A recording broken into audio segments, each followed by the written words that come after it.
કચ્છી ગુજરાતી સરિતામાના ચેનલમાં આપણું હાર્દિક સ્વાગત છે। આજે હું તમને રસોડામાં રહેલા અજમાના ગુણધર્મ વિશે થોડુંક જણાવીશ। આયુર્વેદમાં અજમાને ઉષ્ણ અને લઘુ કહેવામાં આવે છે।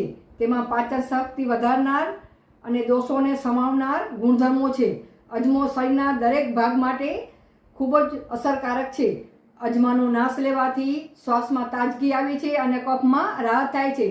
હળવો ગેસ, અપચો, દુખાવો, ઉબકા વગેરેમાં અજમો ઉત્તમ કામ કરે છે। અજમાની પોટલી વડે સાંધામાં થતા દુખાવામાં રાહત થાય છે।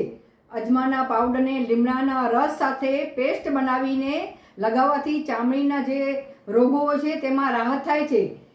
અજમાને દૂધ સાથે લેવાથી મગજને આપણા આરામ મળે છે। તેનો ઉપયોગ અને રીતો વિશે હું થોડુંક જણાવીશ।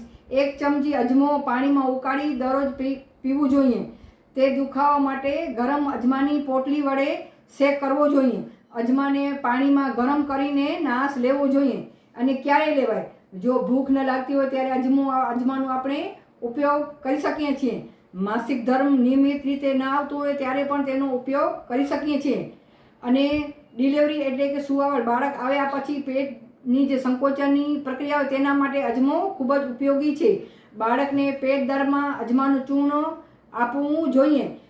અજમો પાચન તંત્ર મજબૂત કરવામાં ખૂબ જ ઉપયોગી છે અને તેનો મુખવાસમાં પણ આપણે ઉપયોગ કરવો જોઈએ। આપણે નાની થોડીક તકલીફ થાય, કાંઈ દુખાવો થાય તો તરત આપણે એન્ટીબાયોટિક દવાઓ લઈએ છીએ અને ડૉક્ટર પાસે તરત દોડીએ છીએ।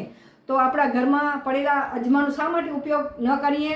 સસ્તું અને સરળતાથી મળી રહેતું અજમું, તો તેના જ આપણને તેનો જ ઉપયોગ સારી રીતે કરીએ તો આપણે નાની જે બીમારીઓ હોય તેમાં આપણને રાહત મળે છે।